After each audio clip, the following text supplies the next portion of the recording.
Welcome to collaborative learning activity guided by Dr. Bhushan sir and Dr. Pandey sir. This lecture is in continuation of trigeminal neuralgia, surgical management of trigeminal neuralgia. So surgical management is divided in two types, peripheral and central. In peripheral, we have peripheral invasive, neurectomy, peripheral non-invasive, decompression procedure, example extraction, anesthesia.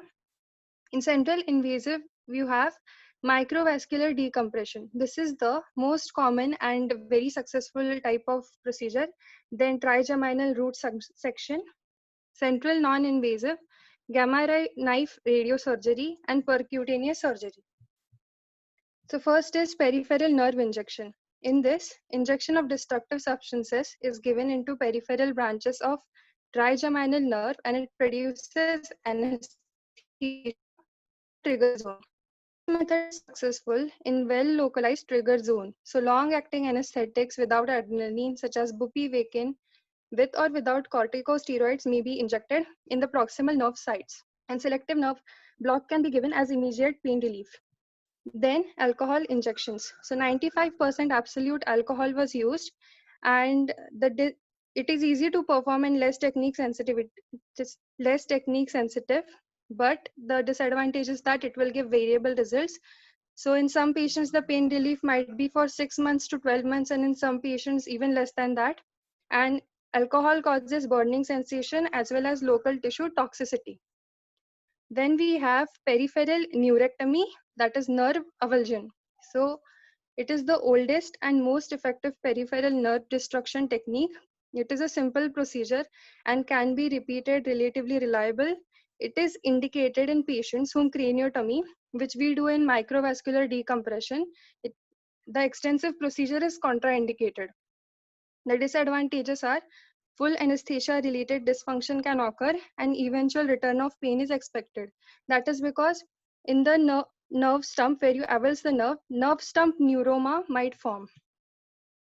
So it is performed most commonly on infraorbital, inferior alveolar, mental, supraorbital, supratrochlear, rarely lingual.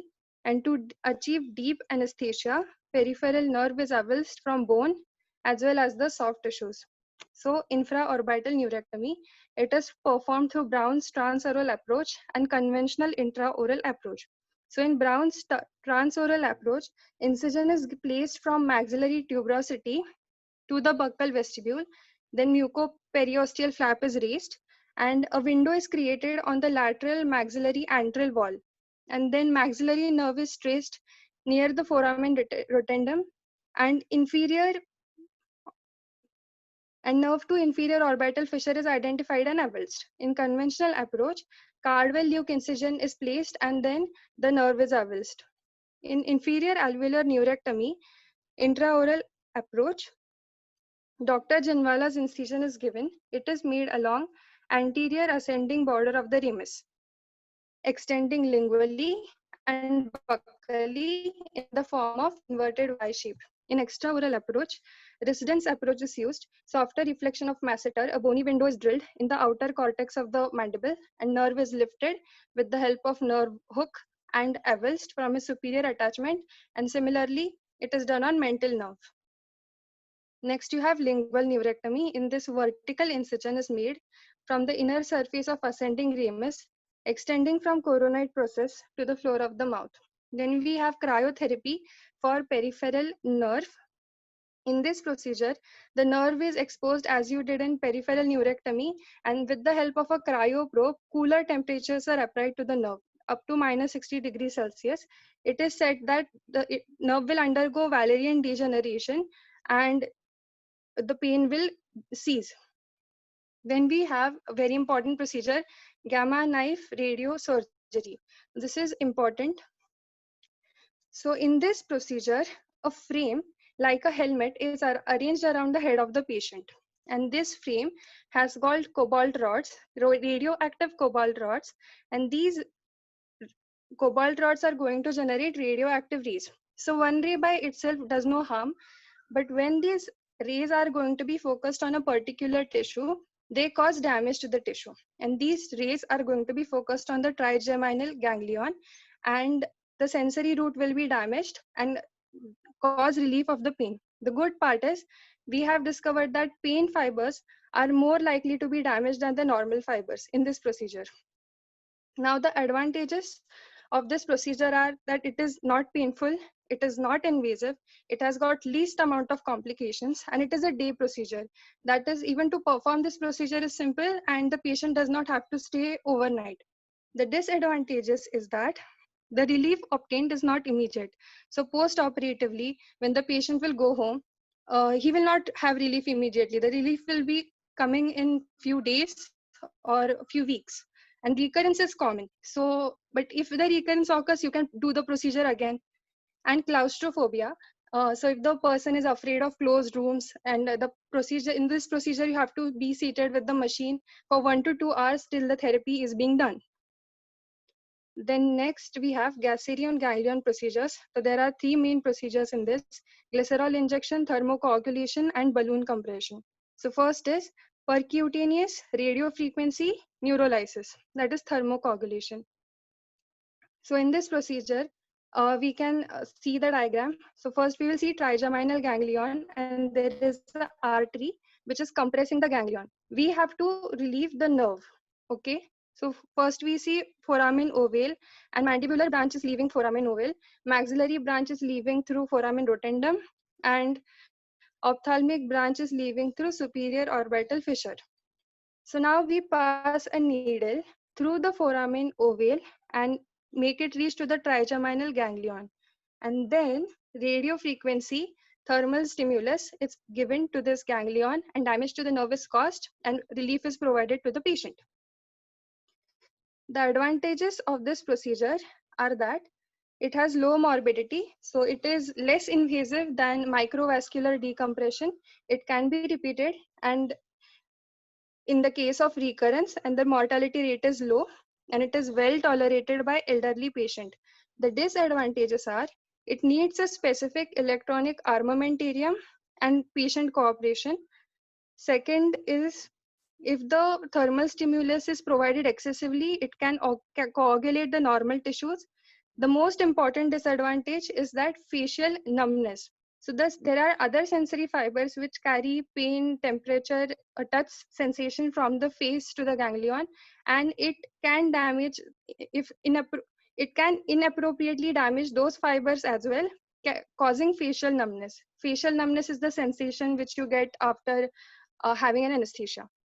Recurrence, so 30% patients will have a chance of recurrence after 1 or 2 years, and hemorrhage if while doing this procedure, if artery is ruptured on the way, it will lead to hemorrhage. And if now the while doing this procedure, the needle is sent very closely to the motor root in the foramen ovale. So if this is done bilaterally, the muscles of mastications might be affected, causing hampering the chewing process. Then we have percutaneous approach to Gasserian ganglion, and the technique is as follows. So first injection of methotrexate is given. In the procedure, patient lies on the table, all the vitals are maintained, foramen ovale is located with an X-ray, cheek and skin is infiltrated, and Hartley's 3 points are marked. First point is located at the lateral orbital rim, and a perpendicular line is drawn till the inferior border of the mandible. Second point is 3 inches lateral to the angle of the mouth on the perpendicular first line, and this is the point of penetration of the needle. Third point, 2.5 centimeter from the center of the external auditory meatus. This is joined with the second point of Hartel, and this is the plane of elevation. This plane is perpendicular to the floor, and finger of gloved hand is put inside and the needle is inserted from the second point. Course of the needle is till the anterior border of ramus, then medial to ramus, then the base of skull, lateral to the maxilla, and for final position it is pushed up half centimeter. And everything is done under fluoroscopic guidance. Previously, glycerol injections and balloon compression was done. So balloon decompression was done, sorry. In glycerol injections, glycerol was injected, and in balloon decompression, through a needle, balloon was inflated, and this inflated balloon would raise the artery uh, from the nerve.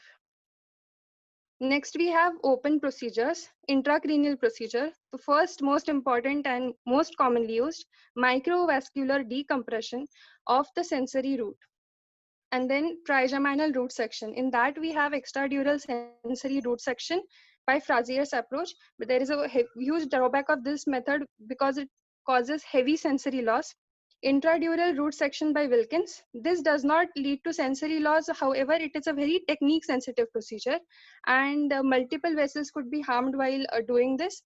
So it is no longer performed. Then we have trigeminal or medullary tractotomy. Now coming to the most important, microvascular decompression. So in this, first we will see the trigeminal ganglion, an offensive artery, the compressing artery. We have to reach here. So there is first a skull, then cerebellum, and then pons, medulla, and two nerves. So a window is created suboccipitally on the skull. Then dura mater is reached. Then cerebellum has to be, then cerebellum is encountered.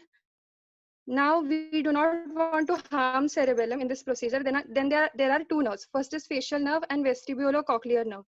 So if facial nerve is harmed during the procedure, it will lead to facial palsy. And if vestibulocochlear nerve is hampered, it will lead to auditory problem as well as balance is controlled by this nerve. So it can lead damage that. Then we protect this nerve, secure this nerve, and then move ahead. Then the artery is lifted off the trigeminal nerve. Here we have to remember all the arteries, most of the arteries in the brain are end arteries. So if we avulse the artery and cause hemorrhage, it can lead to stroke. So artery is handled carefully and lifted off the nerve. Then we will see a notch is being created on that nerve. And this notch has to be filled with an artificial substance. So Teflon wool is used and it is located there. Then we slowly come back and suture everything in place and do reconstruction to the skull. And after this, post-operatively, if the dura mater is not sutured properly, it can lead to CSF leak.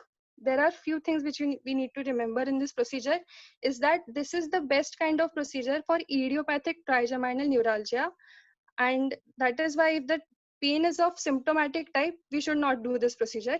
And then advantages are that it gives a good facial sensation is retained. That is post procedure, the patient will have instant relief. And it has got good success rate in idiopathic TN, and 75 to 80% patients are free of pain at least for 5 years. Disadvantages is that it has got mortality rate of 2% and it is associated with infrequent hearing loss or vertigo, and it is contraindicated in elderly medically compromised patients because it is a very invasive procedure. That is why the patient should be healthy enough to undergo this procedure. And that's it. Thank you so much.